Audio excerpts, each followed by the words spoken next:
श्री शिवाय नमस्तुभयम। दोस्तों, आप सभी लोग जानते हैं कि 19 अगस्त 2025 यानी मंगलवार को पड़ रही है भाद्रपद मास की अजा एकादशी। और दोस्तों, यह वह तिथि है जो भाद्रपद मास में पड़ने वाली सबसे बड़ी तिथि है, क्योंकि यह मंगलवार के दिन पड़ रही है और इसका बहुत ही बड़ा और विशेष महत्व होता है। पूज्य गुरु जी ने कहा है कि अगर कभी भी मौका लग जाए और भाद्रपद मास की अजा एकादशी को पड़ जाए तो आप लोगों को एक हरा नींबू वाला उपाय तो अवश्य ही करना चाहिए। इन दोनों का संयोग बहुत ही कम आता है। इसी के साथ में गुरु जी ने अपनी शिव पुराण कथा में बताया है कि इस दिन आपको एक हरा नींबू वाला उपाय तो आपको अवश्य ही करना चाहिए, क्योंकि ऐसा दिन पूरे साल में सिर्फ एक ही बार आता है।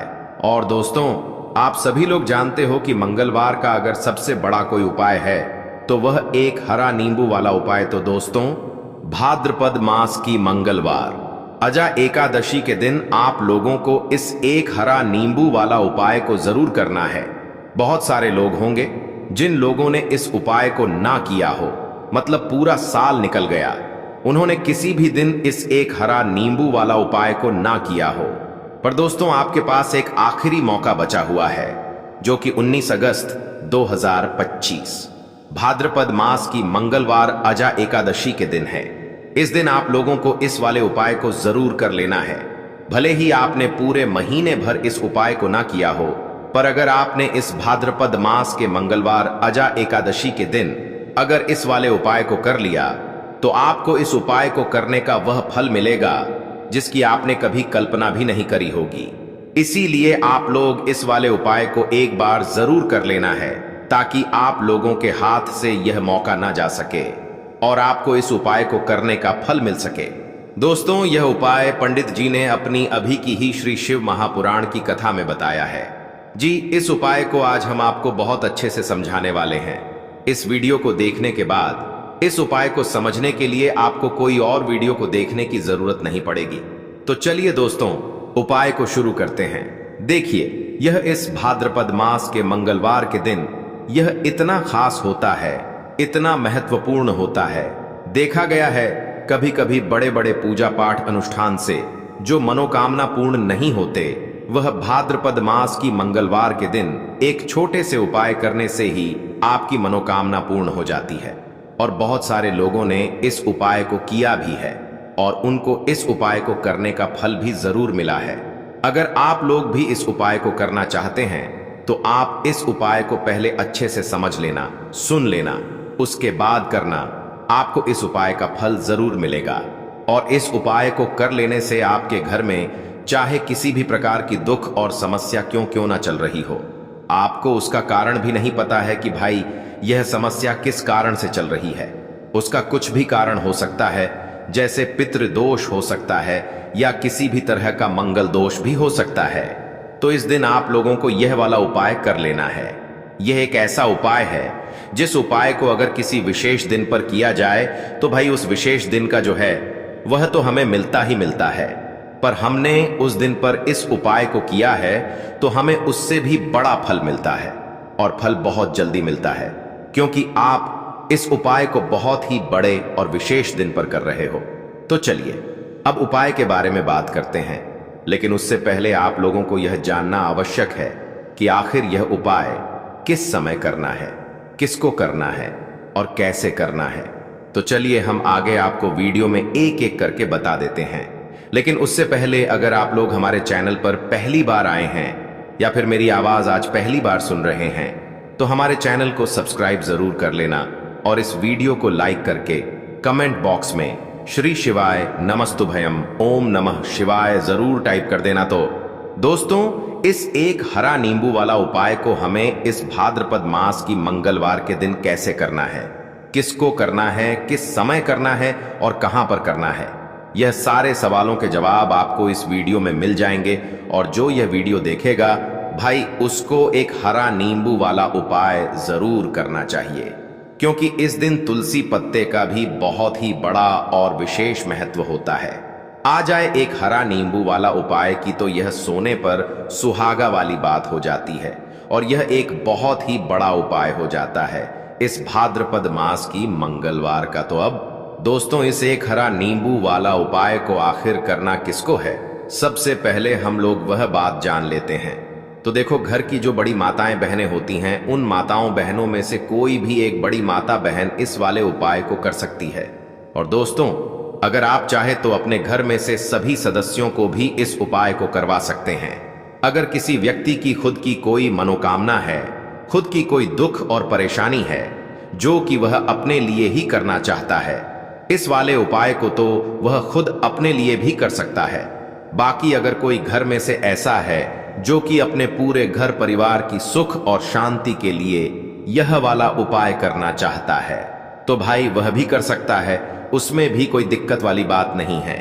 कहने का मतलब यह है कि इस उपाय को हर एक सदस्य भी कर सकता है और पूरे घर परिवार के सदस्य के लिए घर की बड़ी माताओं बहनों में से कोई एक माता बहन भी कर सकती है। माताएं बहनें अगर घर में उपस्थित ना हो या वह यह वाला उपाय ना कर पा रही हो, तो फिर घर का कोई बड़ा सदस्य भी इस एक हरा नींबू वाला उपाय को कर सकता है, चाहे फिर वह पुरुष ही क्यों ना हो, उसमें कोई भी दिक्कत वाली बात नहीं है। उसके बाद में दोस्तों, जो अगला प्रश्न निकल कर आता है वह यह आता है इस उपाय को लेकर कि आखिर इस उपाय को हमें किस समय करना है, सुबह के समय करना है कि शाम के समय करना है। तो देखो, इस वाले उपाय को आप लोग सुबह के समय भी कर सकते हो और शाम के समय प्रदोष काल में भी कर सकते हो। अब अगर आप पूछो कि भाई सबसे उत्तम समय कौन रहेगा इस एक हरा नींबू वाला उपाय को करने का, तो हम आपसे बस यही कहेंगे कि इस उपाय को आप सुबह के समय करेंगे तो ज्यादा बेहतर होगा। बाकी अगर प्रदोष काल शाम के समय भी करेंगे तो भी अच्छा होगा, उसमें कोई भी दिक्कत वाली बात नहीं है। तो अब दोस्तों, जो अगली सबसे बड़ी और महत्वपूर्ण बात आती है वह यह आती है कि सुबह अगर हम उपाय को करेंगे तो हमें कितने बजे से लेकर कितने बजे तक के बीच में करना है, और शाम के समय प्रदोष काल में करेंगे तो हमें कितने बजे से लेकर कितने बजे के बीच में करना है। तो देखो, सुबह जितनी जल्दी हो सके आप उपाय को करने की कोशिश करना। बाकी अगर किसी कारणवश लेट भी हो जाओ, थोड़ी देर भी हो जाए, तो 10 या 11 बजे तक भी आप उपाय कर लेना, पर 12 बजे से ज्यादा देरी ना हो, ठीक है? इस बात का ध्यान रखना। उसके बाद में दोस्तों, अगर शाम के समय प्रदोष काल की बात करें, प्रदोष काल का जो समय होता है वह शाम के 6 बजे से शुरू हो जाता है। मतलब शाम के 6 बजे से लेकर 7-9 बजे के बीच का जो समय होता है, यह समय प्रदोष काल का समय होता है। तो आप इस उपाय को 7 या 8 बजे के बीच में भी कर सकते हो। मतलब शाम के 6 बजे से रात 8 बजे के बीच में आप कभी भी इस वाले उपाय को कर सकते हो, उसमें कोई भी दिक्कत वाली बात नहीं है। तो देखो दोस्तों, सबसे पहला उपाय देखिए आपको क्या करना है। तो एक हरे नींबू से आप अपने जीवन से 1000, क्या लाख, क्या करोड़ों शत्रुओं का भी सफाया कर सकते हैं, और कभी भी आपके शत्रु, आपके दुश्मन आपको पलट कर देखेंगे भी नहीं। अगर आपने एक हरे नींबू से छोटा सा उपाय कर लिया, तो जो लोग अपने जीवन में शत्रुओं से, दुश्मनों से बहुत परेशान हो चुके हैं, या जिन लोगों के ऊपर शत्रु बहुत कुछ किया कराया करवा रहे हैं, तो ऐसा समझ लीजिए कि जो भी बंधनवार क्रियाएं आपके शत्रु ने करवा रखी होंगी, आपके दुश्मन ने करवा रखी होंगी किसी भी तरह से। अगर आपके दुश्मन आपको नुकसान करना चाहते हैं, आपको हानि पहुंचाना चाहते हैं, या किसी भी तरह से आपको परेशान कर रहे हैं, कोई भी दुख, कोई कष्ट आपको दे रहे हैं, किसी भी आपकी संपत्ति पर, आपके व्यापार पर, आपकी दुकान पर उनकी बुरी नजर है, कुछ हड़पने की कोशिश कर रहे हैं, तो समझ लीजिए कि एक हरा नींबू लेकर बहुत छोटा सा उपाय आप करेंगे, और जो शत्रु आपको अपनी ताकत दिखा रहे हैं, आज आपको परेशान कर रहे हैं, उन शत्रुओं की सारी अकड़ निकल जाएगी। एक हरे नींबू के उपाय को अगर आप सही तरीके से कर लेते हैं, तो देखिए, उपाय पूरा समझें, सही से समझ के उपाय करेंगे तो 100% यह उपाय काम करता है, और जो भी आपके दुश्मन हैं या जो भी आपके शत्रु हैं, उनका सफाया पूरी तरह से हो जाता है। तो इस उपाय को आप किसी भी दिन कर सकते हैं। दूसरी चीज, स्त्री पुरुष कोई भी इस उपाय को कर सकता है। ऐसा उपाय आज की वीडियो में लाए हैं जिसमें आपके कोई पैसे खर्च नहीं होने वाले, सिर्फ आपको एक नींबू से उपाय करना है। अब यह हरा नींबू ही है जो आपके जीवन से शत्रुओं का पूरी तरह सफाया कर देगा, और कभी भी दुश्मन और शत्रु आपको परेशान नहीं कर पाएंगे। चाहे शत्रु और दुश्मन कितने भी पावरफुल हो, कितने भी ताकतवर क्यों ना हो, फिर भी आपका बाल बांका नहीं कर सकते। मतलब कितनी भी कोशिश कर लें, लेकिन फिर भी आपका कुछ नहीं बिगाड़ पाएंगे। तो चलिए बात कर लेते हैं उपाय किस तरह से आपको करना है। तो देखिए, सबसे पहले तो आपको इसमें एक हरा नींबू लेना है, ठीक है ना। अब यह उपाय गुप्त शत्रुओं के लिए भी है और उस दुश्मन के लिए भी है जो सामने से आप पर वार कर रहा है, आपको किसी भी तरह की धमकी दे रहा है, कोई नुकसान आपका कर रहा है। वह शत्रु भी परास्त हो जाएगा। और जो आपके पीठ पीछे आपका बुरा कर रहे हैं, क्योंकि देखिए, जो गुप्त शत्रु होते हैं ना, इनका ना तो हमें नाम पता होता है, ना इनका एड्रेस पता होता है, ना यह पता होता है कि कितने शत्रु हैं ना, क्योंकि यह तो गुप्त तरीके से शत्रुता करते हैं और गुप्त शत्रु के बारे में किसी को कुछ पता नहीं चल पाता है। बहुत कम लोग होते हैं जान जाते हैं कि हाँ, किसी ने कुछ करवा रखा है, फिर भी यह नहीं जान पाते हैं कि कौन व्यक्ति है जो ऐसा करवा रहा है ना। यह बहुत मुश्किल है पता करना। लेकिन अगर आपको आपके दुश्मन का नाम नहीं पता, आपका दुश्मन कहां रहता है यह भी नहीं पता, कौन आपसे शत्रुता कर रहा है यह भी नहीं पता, फिर भी यह उपाय आप करिए, क्योंकि जो दुश्मन है, जो शत्रु है, इस उपाय को करने से आप देखेंगे कि वह तुरंत आपके जीवन से दूर हो जाएगा और उसका किया कराया भी दूर हो जाएगा। जो भी आपके ऊपर करवा रखा होगा, आपके व्यापार पर करवा रखा होगा, क्योंकि बहुत सारी उचाटन और बंधनवार की क्रियाएं हैं जो लोग करवा देते हैं। बहुत सारे तांत्रिकों के पास जाकर और भी बहुत सारी जगहों पर जाकर लोगों के साथ बहुत कुछ गलत करवाते हैं। लेकिन आप विश्वास मानिएगा, इस उपाय को करने से जितनी भी क्रियाएं हैं ऐसी वो सब कट जाती हैं। आ जाए 3 तुलसी पत्ते वाला उपाय की, तो यह सोने पर सुहागा वाली बात हो जाती है और यह एक बहुत ही बड़ा उपाय हो जाता है इस मंगलवार अजा एकादशी तिथि का। तो अब दोस्तों, इस 3 तुलसी पत्ते वाला उपाय को आखिर करना किसको है, सबसे पहले हम लोग वह बात जान लेते हैं। तो देखो, घर की जो बड़ी माताएं बहनें होती हैं, उन माताओं बहनों में से कोई भी एक बड़ी माता बहन इस वाले उपाय को कर सकती है।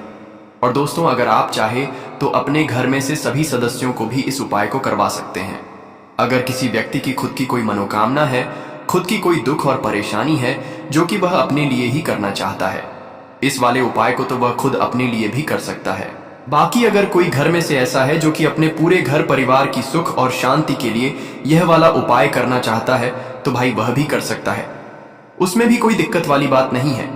कहने का मतलब यह है कि इस उपाय को हर एक सदस्य भी कर सकता है और पूरे घर परिवार के सदस्य के लिए घर की बड़ी माताओं बहनों में से कोई एक माता बहन भी कर सकती है। माताएं बहनें अगर घर में उपस्थित ना हो या वह यह वाला उपाय ना कर पा रही हो, तो फिर घर का कोई बड़ा सदस्य भी इस 3 तुलसी पत्ते वाला उपाय को कर सकता है, चाहे फिर वह पुरुष ही क्यों ना हो, उसमें कोई भी दिक्कत वाली बात नहीं है। उसके बाद में दोस्तों, जो अगला प्रश्न निकल कर आता है वह यह आता है इस उपाय को लेकर कि आखिर इस उपाय को हमें किस समय करना है, सुबह के समय करना है कि शाम के समय करना है। तो देखो, इस वाले उपाय को आप लोग सुबह के समय भी कर सकते हो और शाम के समय प्रदोष काल में भी कर सकते हो। अब अगर आप पूछो कि भाई साहब सबसे उत्तम समय कौन रहेगा इस 3 तुलसी पत्ते वाला उपाय को करने का, तो हम आपसे बस यही कहेंगे कि इस उपाय को आप सुबह के समय करेंगे तो ज्यादा बेहतर होगा। बाकी अगर प्रदोष काल शाम के समय भी करेंगे तो भी अच्छा होगा, उसमें कोई भी दिक्कत वाली बात नहीं है। तो अब दोस्तों, जो अगली सबसे बड़ी और महत्वपूर्ण बात आती है वह यह आती है कि सुबह अगर हम उपाय को करेंगे तो हमें कितने बजे से लेकर कितने बजे तक के बीच में करना है, और शाम के समय प्रदोष काल में करेंगे तो हमें कितने बजे से लेकर कितने बजे के बीच में करना है। तो देखो, सुबह जितनी जल्दी हो सके आप उपाय को करने की कोशिश करना। बाकी अगर किसी कारणवश लेट भी हो जाओ, थोड़ी देर भी हो जाए, तो 10 या 11 बजे तक भी आप उपाय कर लेना, पर 12 बजे से ज्यादा देरी ना हो, ठीक है, इस बात का ध्यान रखना। उसके बाद में दोस्तों, अगर शाम के समय प्रदोष काल की बात करें, प्रदोष काल का जो समय है होता है वह शाम के 6 बजे से शुरू हो जाता है। मतलब शाम के 6 बजे से लेकर 7 बजे के बीच का जो समय होता है, यह समय प्रदोष काल का समय होता है। तो आप इस उपाय को 7 या 8 बजे के बीच में भी कर सकते हो। मतलब शाम के 6 बजे से रात 8 बजे के बीच में आप कभी भी इस वाले उपाय को कर सकते हो, उसमें कोई भी दिक्कत वाली बात नहीं है। तो देखो दोस्तों, सबसे पहला उपाय देखिए, आपको क्या करना है, तुलसी जी के 3 पत्ते लेना है। अब देखो, मंगलवार अजा एकादशी तिथि का दिन है, तो घिरे हुए पत्ते आपको लेना है। ठीक है, आप 3 पत्ते तुलसी जी के लेंगे। ये इन पत्ते तुलसी जी के आपके घर में मान पूर्वक वास कराएंगे, आपके घर में खुशियां लेकर के आएंगे, आपके घर में धन संबंधित परेशानियों को दूर करेंगे। देखो कैसे करना है समझना। आप जैसे ही आप क्या करेंगे, 3 पत्ते आपको लेना है। साथ ही साथ आपको लेना है हल्दी, पीसी हुई हल्दी ले सकते हैं, या हल्दी की जो गांठ आती है ना, तो वह हल्दी की गांठ लेना और उसको पीस करके उसका पाउडर बना देना, और उसके बाद उसका उपयोग आप कर सकते हैं। 3 तुलसी के पत्ते के साथ में लेना है 1 चुटकी हल्दी। ठीक है, अब आपको क्या करना है, सबसे पहले तुलसी जी के वहां पर आप जाएंगे। मंगलवार अजा एकादशी तिथि के दिन सुबह से लेकर के शाम तक, रात्रि तक, जब आपकी इच्छा हो तब आप यह उपाय कर सकते हैं। आपको 3 तुलसी जी के पत्ते वहां पर तुलसी माता के सामने आपको रखना है। ठीक है, माटी के ऊपर भी रख सकते हैं, या कुछ कपड़ा, लाल कपड़ा बिछाना और उसके ऊपर 3 पत्ते रखना। ठीक है, वहां पर तुलसी माता के वहां पर एक गोल बाती का दीपक आपको जलाना है। ठीक है, गोल बाती का अर्थात उसके अंदर घी होना चाहिए। ठीक है, ये जो दीपक होगा ये होगा भगवान विष्णु के निमित्त। अब आप यह दीपक आटे का भी ले सकते हो, माटी का भी ले सकते हो। ठीक है, अब आपको क्या करना है, दीपक आपने प्रज्वलित कर लिया, 3 तुलसी जी के पत्ते हैं। अब एक छुटकी हल्दी जो है, हल्दी के अंदर थोड़ा सा जल मिलाना। ठीक है, और आप आपकी सीधे हाथ की चीठी उंगली के पास वाली उंगली, अनामिका उंगली से आपको हल्दी की टिक्की तीनों तुलसी जी के पत्ते पर लगानी है। जब आप पत्तियों पर टिक्की लगाएंगे तो ओम नमो भगवते वासुदेवाय का जाप करना। 11 बार फिर एक तुलसी के पत्ते के ऊपर हल्दी की टक्की लगाना आ गई। आपको बात समझ में, फिर वापस से 11 बार जाप करना, फिर एक और टक्की लगाना, फिर वापस से 11 बार जाप करना, टीके लगाना। देखो, भगवान विष्णु को हल्दी बहुत प्रिय है, भगवान विष्णु को तुलसी दल बहुत प्रिय है। अगर आप मंगलवार अजा एकादशी तिथि के दिन इस प्रकार से उपाय करते हैं, भाग्य का सा आपको मिलता है। कई लोग होते हैं ना जो बहुत मेहनत करते हैं लेकिन उनको पर्याप्त फल नहीं मिल पाता, तो उन लोगों के लिए विशेष करिए। जिन लोगों को सक्सेस नहीं मिलती है तो उन लोगों को यह उपाय करना चाहिए। करना क्या है, स्त्री पुरुष दोनों में से जो घर के हैं, जो घर में करना चाहते हैं, वह सब कर सकते हैं। देखो करना क्या है, तीनों पत्ते में से तीनों पत्ते आपको उठाना है और मां तुलसी से प्रार्थना करना है कि जीवन के सारे अंधकार माता आपको दूर दर करना है। ऐसी प्रार्थना करते हुए सबसे पहला जो तुलसी जी का पत्ता है वह आप आपके घर में लेकर के जाना। जहां पर भगवान विष्णु की फोटो हो या भगवान विष्णु के कोई भी अवतार हो, उनके सामने आपको यह पहला तुलसी दल का पत्ता आपको अर्पित करना है। मंगलवार के दिन तुलसी जी का पत्ता, तुलसी दल जो अगर आप अर्पित करते हैं, हल्दी लगा हुआ, तो भगवान विष्णु बहुत प्रसन्न होते हैं। जब आप रखोगे, जब आपकी जो भी इच्छा हो, उस समय जो भी आप सोच रहे हैं कि आपको यह कामना आपकी जो है, जो कई दिनों से परिपूर्ण नहीं हो रही है, वह आपको बोलना है और यह तुलसी जी का पत्ता आपको भगवान विष्णु के चरणों में अर्पित कर देना है। पहली बात आ गई समझ में, पहला जो पत्ता है भगवान विष्णु को अर्पित कर दिया। दूसरा जो पत्ता है वह आपको ले जाना है आपके घर में, जहां कहीं भी आप धन रखते हैं ना वहां पर, और ये दूसरा पत्ता आपको वहां धन रखने वाले स्थान पर आपको रख देना है। जब आप धन रखने वाले स्थान पर रखोगे तो ओम महालक्ष्मी नमः का जाप कर सकते हैं, भगवान विष्णु के मंत्रों का जाप कर सकते हैं, कुछ भी आप मंत्रों का जाप करें, आप मंत्रों का जाप करें और उसके बाद यह तुलसी जी का पत्ता आप रख दें। देखो तुलसी जी का पत्ता आप लाल कपड़े में भी रख सकते हैं या इसे खुला भी रख सकते हैं, बस थोड़ा सा ध्यान रखना, उनको हानि नहीं होना चाहिए। ठीक है, दूसरा पत्ता आपने रख दिया जहां पर आप धन रखते हैं, और तीसरा जो पत्ता है वह आपको रखना है आपके घर के रसोई घर में, और रसोई घर में ऐसे स्थान पर रखना, शुद्ध स्थान पर, जहां पर ध्यान रखना, शुद्धता और पवित्रता का विशेष आपको ध्यान रखना है। ऐसी जगह पर मत रख देना जहां पर शुद्धता पवित्रता नहीं हो। ठीक है, तीसरा पत्ता आपको वहां पर रखना है। मंगलवार के दिन ये 3 पत्ते आपको आपके घर में ही रखना है, और आपके घर की धन से जुड़ी परेशानी, धान से जुड़ी परेशानी, साथ ही साथ घर में सुख समृद्धि से जुड़ी कोई परेशानी हो, वह तीनों दूर हो जाती है। ये तीनों पत्ते आप मंगलवार के दिन रखेंगे, और अगले मंगलवार को अगर आप पूजन करना चाहते हैं तो तीनों पत्तियों पर मात्र एक एक टीके वापस से आपको हल्दी की लगा देनी है। ठीक है, ध्यान रखना तुलसी जी जो है वह बासी नहीं होते हैं। कितने दिन तक? 6 महीने तक। तो आप 6 महीने तक लगातार आप टी लगा सकते हैं, तो आप लगा सकते हैं। नहीं तो अगर नहीं भी लगाते हो तो भी कोई दिक्कत नहीं है। वैसे कि वैसे तुलसी जी के पत्ते वहां पर रखे रहने दें, और उसके बाद जब भी आपको ऐसा लगता है थोड़े से खंडित हो गए हैं तो आप इन्हें किसी भी जल में प्रभावित कर सकते हैं या तुलसी जी की जड़ में आप रख सकते हैं। तो ये हो गया पहला उपाय जो कि सबसे ज्यादा विशेष है, जो कि केवल और केवल मंगलवार के दिन किया जाता है। अब हम बात करते हैं दूसरे विशेष उपाय ई की। देखिए, ये उपाय भी आपको तुलसी जी के पौधे के वहां पर करना है। आपके भाग्य का उदय करने के लिए आपके घर में धन सम परेशानियां हैं, कर्ज की समस्या अगर दिन पर दिन बढ़ती जा रही है, खत्म नहीं हो रही है, बहुत ज्यादा परेशानियां हैं, तो आपको यह उपाय करना चाहिए। देखो करना क्या है, बहुत ध्यान से समझना। आपको मात्र तांबे के पात्र के अंदर जल लेना है। उस जल के अंदर एक चुटकी आपको हल्दी मिला देनी है, ठीक है, और साथ में लेना है एक कमल गट्टा। ये केवल उपाय मंगलवार अजा एकादशी तिथि के दिन करना। अगर आपको ऐसा लगता है कि आपके जीवन में अष्टलक्ष्मी का वास नहीं है, भाग्य का साथ आपको नहीं मिल पा रहा है, तो आप यह उपाय शुक्रवार के दिन कर सकते हैं, मंगलवार के दिन भी कर सकते हैं, ठीक है। शुक्रवार और मंगलवार दोनों दिन आप यह उपाय कर सकते हैं।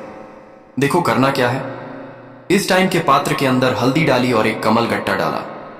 अब आपको तुलसी जी के वहां पर जाना है।